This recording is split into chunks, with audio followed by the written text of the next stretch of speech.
Los fundamentos de la libertad.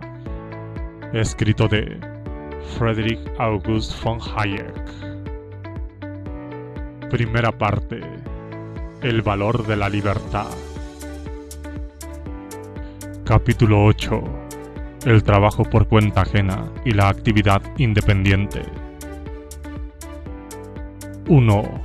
Aumento del trabajo por cuenta ajena.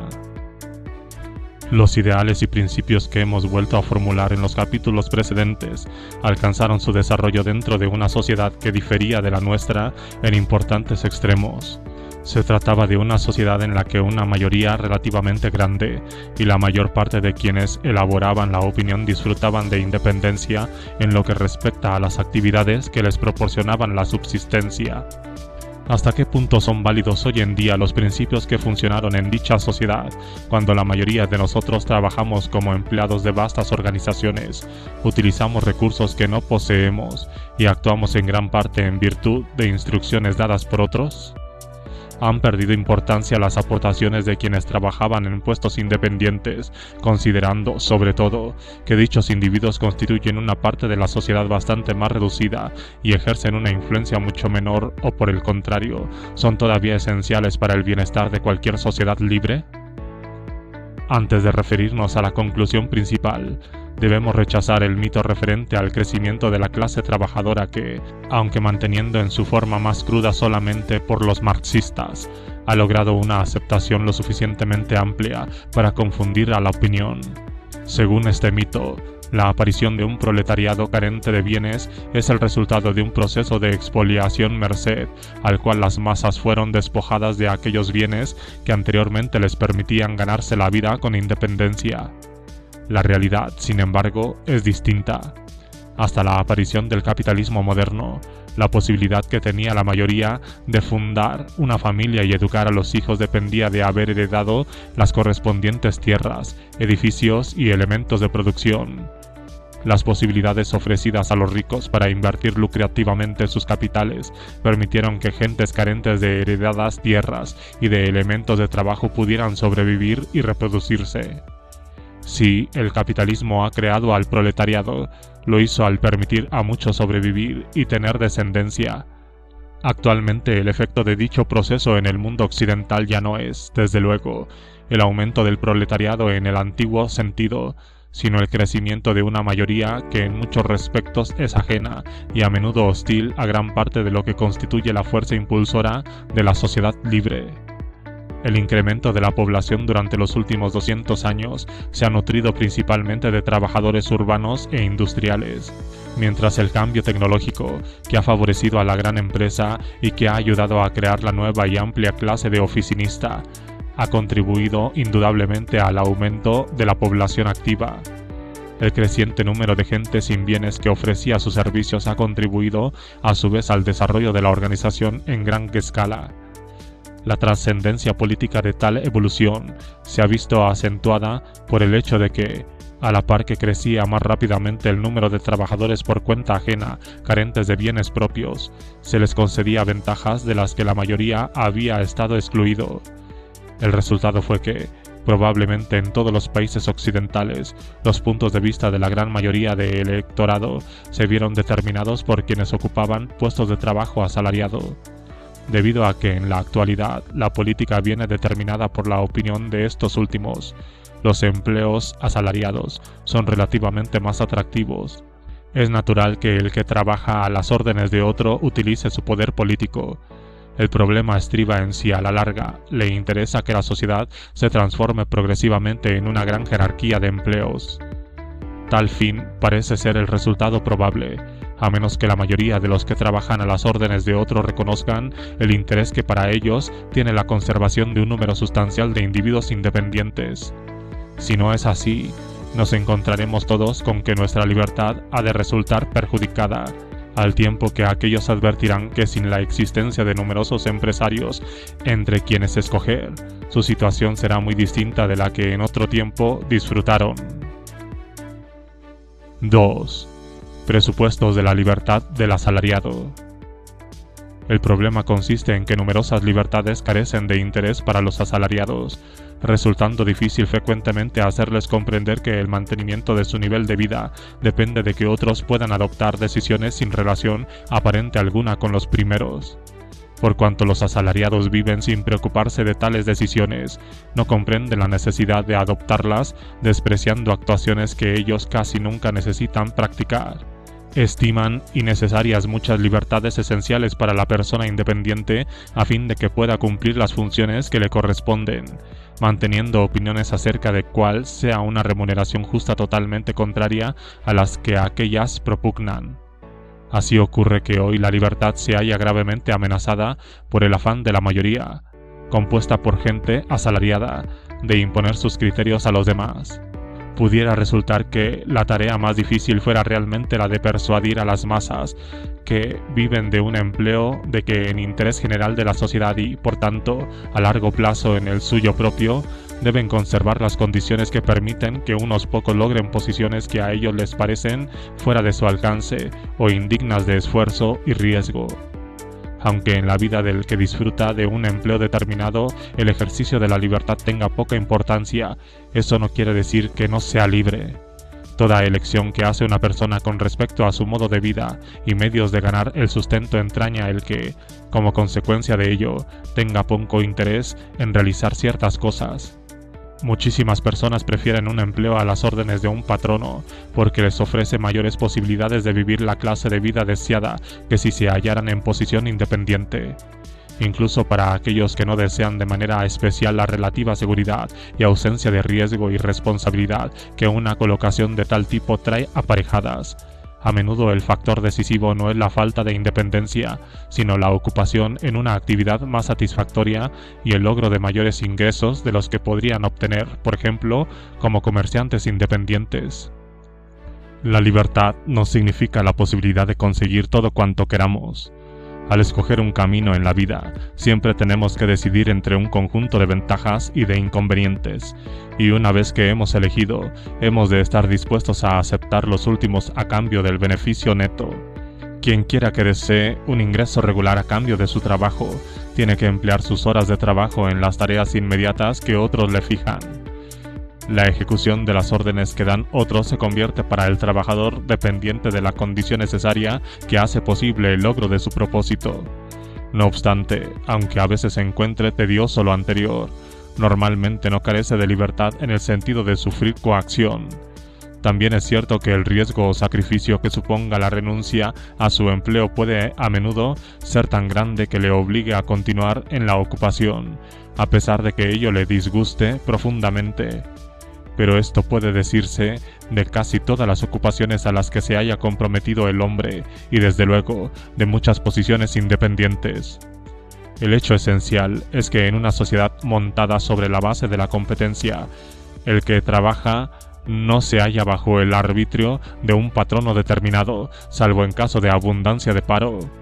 La ley, muy acertadamente, no ampara los contratos individuales y permanentes de tipo laboral y, en general, ni siquiera obliga a cumplir a aquellos que se contrae a una ocupación específica.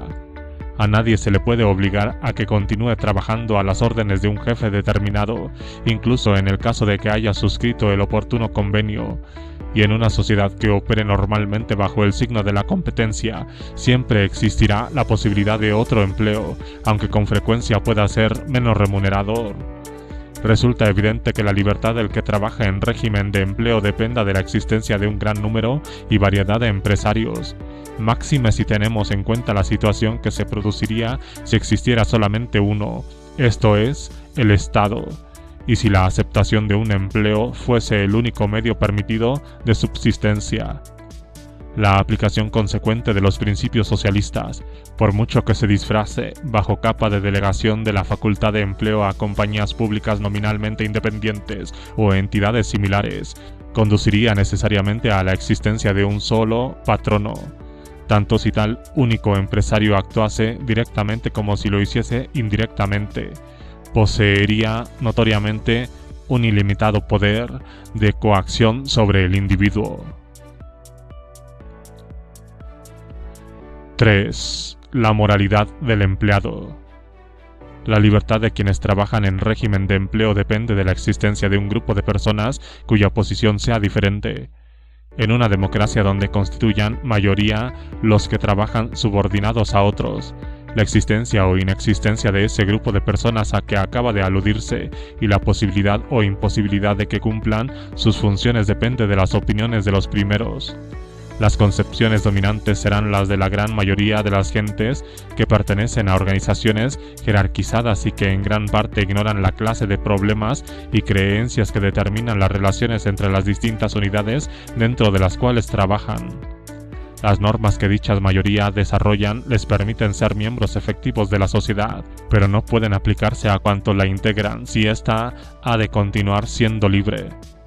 Es inevitable que los intereses y valores de quienes trabajan por cuenta ajena sea algo distinto de los intereses y valores del que acepta el riesgo y la responsabilidad de organizar la utilización de los recursos. Un hombre que se emplea bajo dirección ajena a cambio de un salario o sueldo fijo puede ser tan concienzudo, laborioso e inteligente como otro que deba elegir constantemente entre diversas posibilidades, pero el primero difícilmente será tan inventivo o tan ingenioso como el segundo, pura y simplemente porque el campo de posibilidades de su trabajo es más limitado. Normalmente no se espera de él que actúe fuera del alcance de lo convencional o de lo ordenado. Aunque sea capaz de hacer algo más, no se puede ir más allá de la misión que se le haya asignado.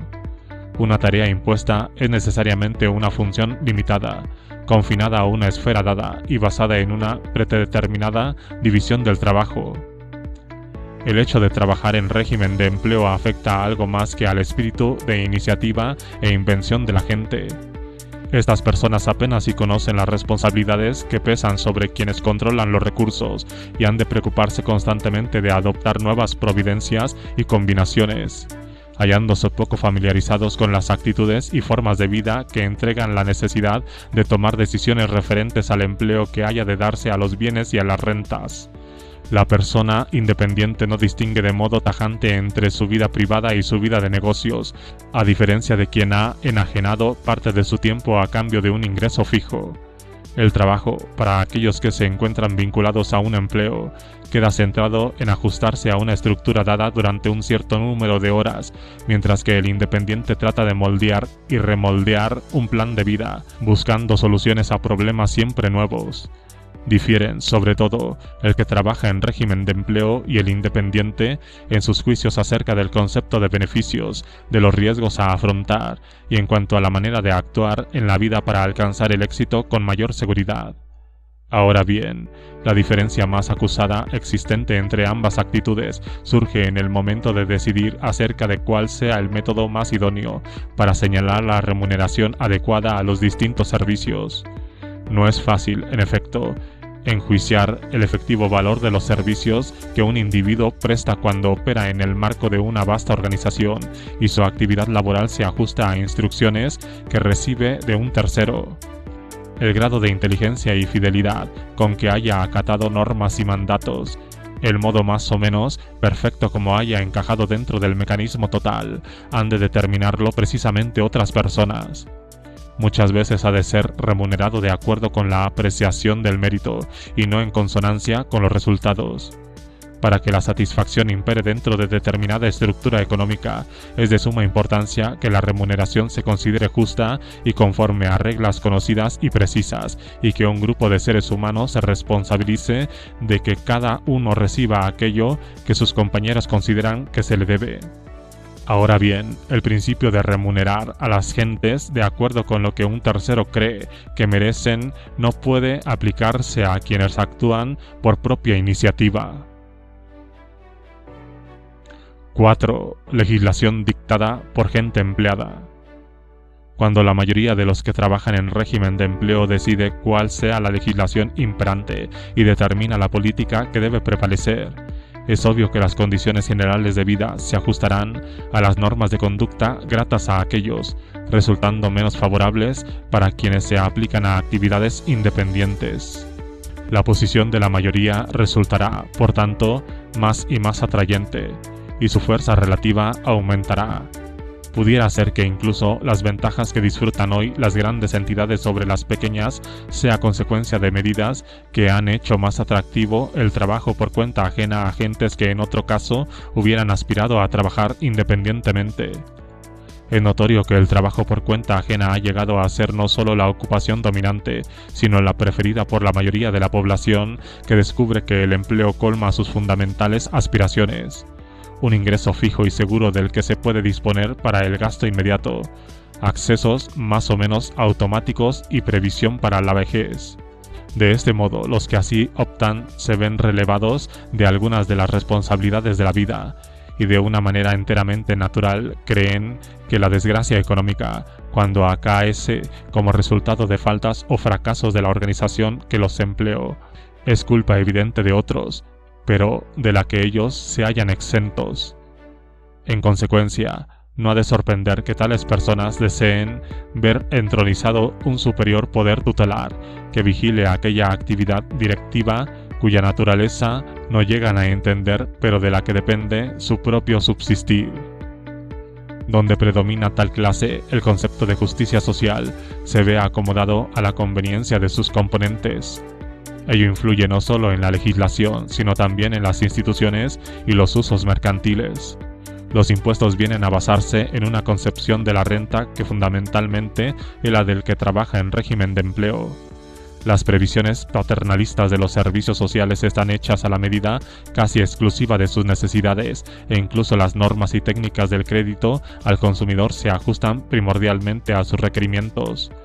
Todo lo que respecta a la posesión y empleo del capital, con reflejo en la manera de ganarse la vida dicha mayoría, viene a tratarse como el interés especial de un pequeño grupo privilegiado contra el que se puede discriminar justamente. La descripción que acabamos de hacer pudiera parecer exagerada a los americanos, pero sus principales aspectos son en exceso familiares a los europeos. La evolución en la indicada dirección adquiere, por lo general, sorprendente velocidad cuando los funcionarios llegan a constituir el grupo más numeroso e influyente de cuantos trabajan en régimen de empleo, dándose el caso de que las peculiares ventajas de que gozan son reclamadas para sí, como un derecho propio, por el resto de quienes trabajan por cuenta ajena. Privilegios tales como la inamovilidad o el ascenso por antigüedad, otorgados a los funcionarios públicos no por beneficiarles, sino en interés de la comunidad, tienden a extenderse más allá del sector que originalmente los disfrutó. No hay que olvidar que en la burocracia estatal, a diferencia de lo que ocurre en otras grandes organizaciones, no cabe calcular el valor específico de los servicios rendidos por un individuo, lo que obliga a remunerarles en función de los méritos estimables más bien que por los resultados. El ámbito de las regulaciones antaño privativas de la burocracia va ampliándose, y no en reducida escala, a causa de la influencia que los funcionarios públicos ejercen sobre la legislación y las nuevas instituciones que proveen a las necesidades del que trabaja en régimen de empleo. En muchos países europeos, la burocracia de los nuevos servicios sociales se ha convertido en un factor político muy importante, y es tanto el instrumento como la creadora de una nueva concepción de la necesidad y del mérito a cuyas normas se somete cada vez más la vida de los individuos. 5. Imposibilidad de la libertad en un orden general de empleados. El que haya oportunidades de trabajar en régimen de empleo depende, en definitiva, de la existencia de empresarios individuales dispuestos a actuar por iniciativa propia en el continuo proceso de formación y reestructuración de las entidades mercantiles. A primera vista, se podría pensar que tales oportunidades podrían ser generadas por la existencia de grandes sociedades regentadas por administradores o directores a sueldo que harían innecesario al capitalista individual de grandes medios económicos. Aunque tal organización puede convenir en el caso de industrias ya consolidadas, es improbable que su generalización permitiera el mantenimiento de la libre competencia, evitándose la osificación del orden mercantil en ausencia de individuos con recursos propios dispuestos a soportar los correspondientes riesgos. Y esta superioridad de las decisiones individuales sobre las colectivas no está confinada a la creación de nuevas empresas que entrañan riesgo. Por bueno que sea el juicio colectivo que merezca un consejo de administración, el éxito notable en la mayoría de los casos, incluso en las grandes compañías de solera, se debe a una determinada persona que ha alcanzado su posición de independencia e influencia mediante el control de poderosos medios. Por mucho que la existencia de sociedades mercantiles haya oscurecido la distinción entre el propietario gerente y el asalariado, la pervivencia de múltiples entidades que permiten al empleado y al consumidor optar entre un amplio número de alternativas, impidiéndose así que ninguna de dichas empresas ejerza un poder monopolístico. Todo ello presupone la propiedad privada y la individual decisión del destino que deba darse a los recursos. 6. Trascendencia del hombre acomodado. La trascendencia de que existan particulares propietarios de bienes cuantiosos no estriba tan solo en que sin ellos resulta impensable el mantenimiento del sistema del orden competitivo. La figura del hombre que cuenta con medios independientes todavía cobra más importancia en la sociedad libre cuando no dedica su capital a la persecución de ganancias y, en cambio, lo aplica a la consecución de objetivos no lucrativos. Tal persona, en cualquier sociedad civilizada, cobra singular valor antes realizando empresas que el mercado difícilmente ejecutaría, que mantienen el funcionamiento del mismo. Aunque el mecanismo del mercado es el método más efectivo para asegurar servicios a los que se pueda fijar un precio, existen otros de gran importancia que el mercado no proporciona porque no pueden venderse a un beneficiario determinado. Muchas veces los economistas dan la impresión de que solo es útil aquello por lo que se puede pagar un precio, o bien mencionan las excepciones únicamente como argumento en pro del intervencionismo estatal allí donde el mercado no ha podido producir lo que desea. Sin embargo, aunque las limitaciones del mercado proporcionan razones legítimas a favor de determinados tipos de acción estatal, ciertamente no justifican el argumento de que solo los poderes públicos deban facilitar tales servicios. El mismo reconocimiento de la existencia de necesidades que el mercado no satisface pone en evidencia que el gobierno no debería ser el único agente capaz de llevar a cabo lo que no proporciona beneficios y que en este campo no hay razón para que exista monopolio, sino tantos centros independientes como posibilidades de satisfacer las antedichas necesidades. La dirección de individuos o de grupos que son capaces de respaldar financieramente sus ideales es esencial, especialmente en el campo de la cultura, en las bellas artes, en educación e investigación, en la conservación de la bella naturaleza y de los tesoros artísticos y, sobre todo, en la propagación de nuevas ideas políticas, morales y religiosas. Si la manera de pensar de los menos ha de tener alguna oportunidad de convertirse en opinión de los más, no solamente se precisa que los hombres que gozan de alta estimación por parte de la mayoría sean capaces de iniciar un cambio, sino también que los partidarios de cualquier creencia y criterio dispar puedan vigorizar con su energía y métodos del caso aquellos ideales que la mayoría todavía no comparten. Si tal clase de persona no pudiera surgir por otras causas mejores, cabría incluso recomendar su creación mediante la selección de un individuo de cada 100 o de cada 1000 y dotarlo de bienes de fortuna suficiente para que pudiera perseguir aquellos objetivos que mejor estimara, siempre que la mayor parte de los gustos y apetencias fueran tenidos en cuenta. Tal selección ofrecería interés, aun en el caso de que solo uno entre 100 elegidos aprovechara las oportunidades ofrecidas para realizar una obra en verdad valiosa. La selección mediante la mecánica hereditaria, que en nuestra sociedad produce de hecho tal situación, ofrece al menos la ventaja, aun sin considerar que también pueden heredarse los dones intelectuales, de que aquellos a quienes se les da la excepcional oportunidad han sido, por lo general, convenientemente educados y han crecido en un medio donde el bienestar que la riqueza comparta es considerada cosa natural y, por tanto, deja de provocar específico placer. Las groseras diversiones a que se entregan a menudo los nuevos ricos no ofrecen, por lo común, atractivo alguno para quienes heredaron cuantiosos patrimonio. Si es válido la tesis de que el proceso de elevación social ha de extenderse a veces a través de varias generaciones, y si admitimos que algunas personas no tienen que dedicar la mayor parte de sus energías a ganarse la vida, sino que deben disponer del tiempo y de los medios para consagrarse a cualquier objetivo que elijan, no puede negarse que la herencia constituye seguramente el mejor modo de selección que conocemos. Lo que con frecuencia se olvida en esta materia es que solo puede haber acción colectiva cuando existe previo parecer común, cuando se haya preestablecido que sea lo deseable y cuando se trata de elegir entre alternativas ya decididas, pero no en el caso de abordar posibilidades. La opinión de la calle, sin embargo, no puede decidir en qué sentido debe enfocarse los esfuerzos encaminados a despertar a la opinión pública, como tampoco el gobierno ni ningún otro grupo organizado existente debe poseer el poder exclusivo de hacerlo así. Los esfuerzos organizados han de ponerlos en movimiento unos cuantos individuos que disponen de los recursos necesarios o que obtienen la ayuda de los que los tienen. Sin tales personas, lo que ahora son opiniones de una pequeña minoría quizá nunca tuviera la oportunidad de ser adoptado por la mayoría. Cuán escasa es la capacidad de mando que tienen las mayorías colectivas se infiere del escaso apoyo que éstas dan a las bellas artes, cuando han pretendido reemplazar al mecenas individual.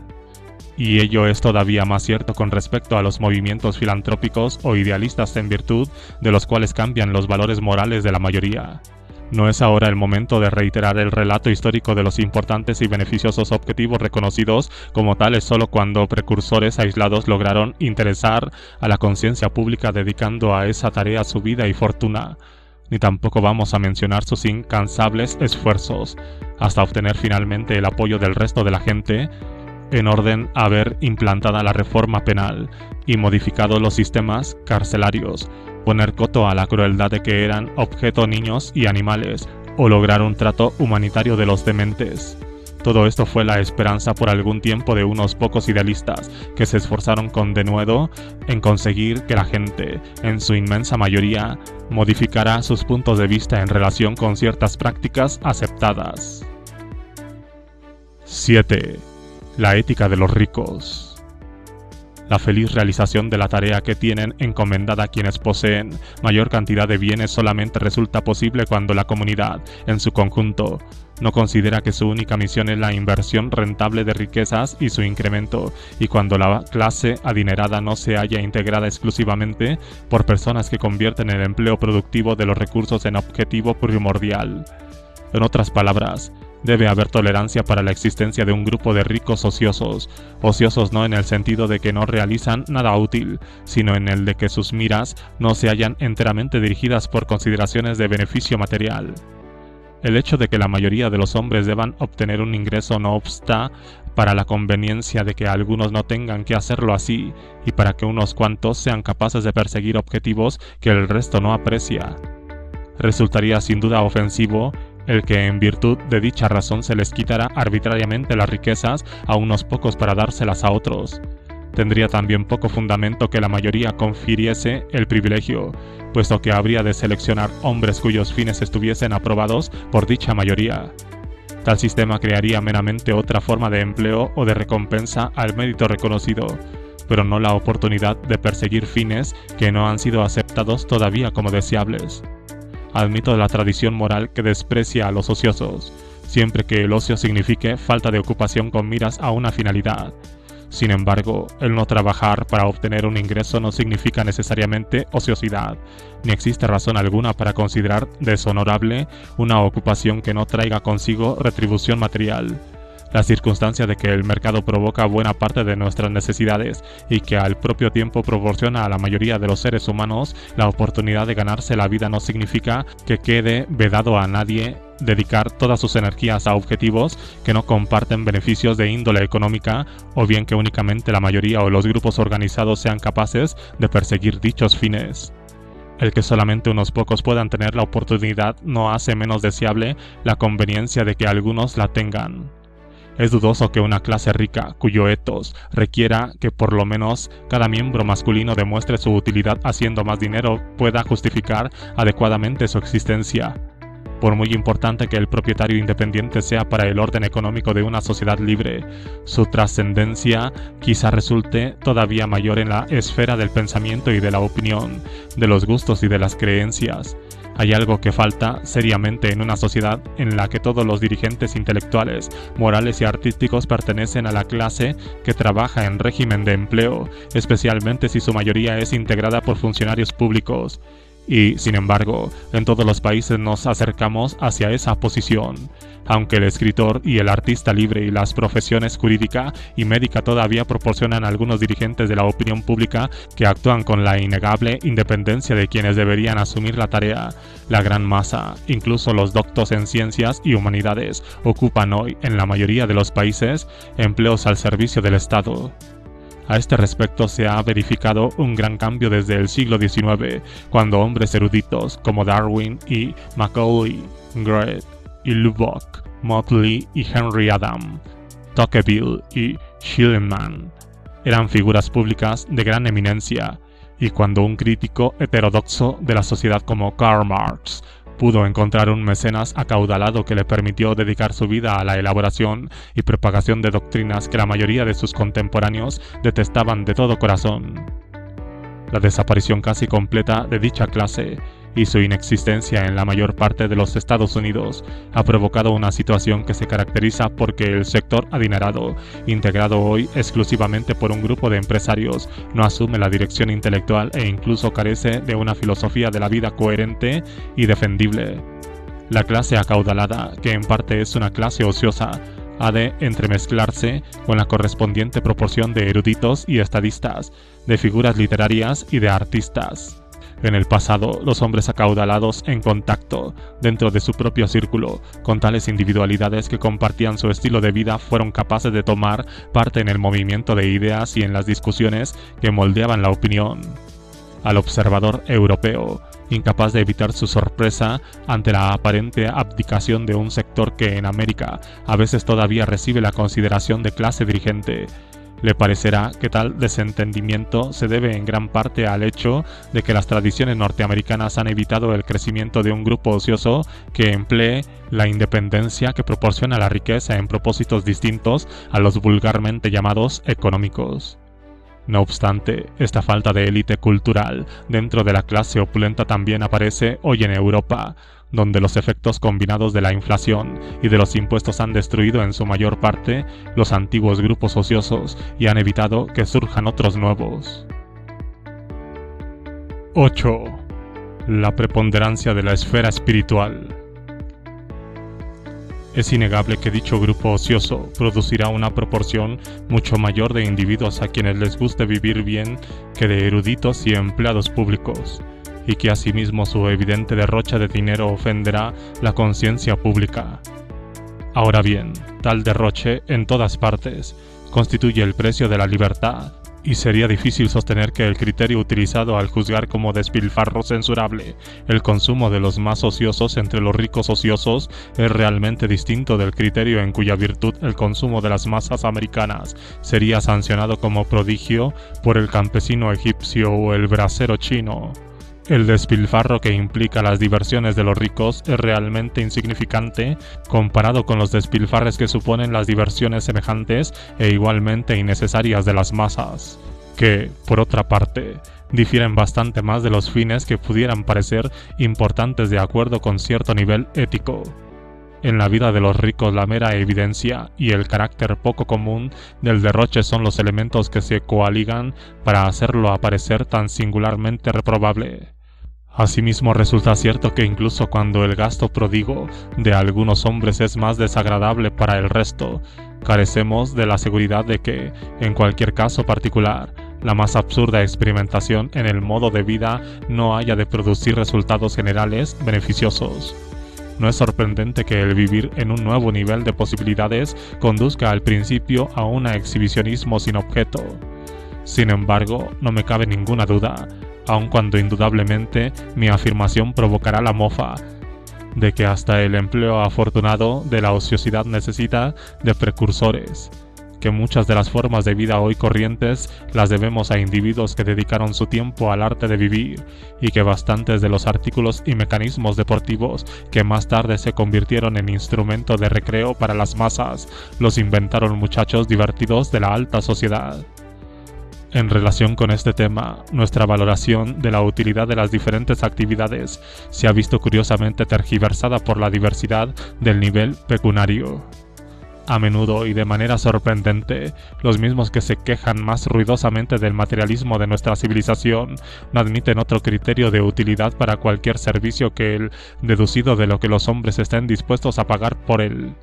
Sin embargo, ¿es realmente tan obvio que el jugador de tenis o profesional de golf sea más útiles para la sociedad que el aficionado adinerado que dedica su tiempo al perfeccionamiento de tales juegos? ¿O que el conservador a sueldo de un museo público sea más útil que el coleccionista privado? Antes de que el lector responda a estas preguntas demasiado apresuradamente, le rogaría que considerase si habría habido alguna vez jugadores profesionales de golf o de tenis o conservadores de museos sin que los aficionados acomodados les hubiesen precedido. No podemos confiar en que surgirán todavía otros intereses nuevos, fruto de las explotaciones frívolas de aquellos que pueden permitirse tal lujo durante el corto espacio de una vida humana. Es muy natural que la evolución del arte de vivir y de los valores espirituales se hayan beneficiado principalmente de las actividades de quienes carecían de preocupaciones de tipo material.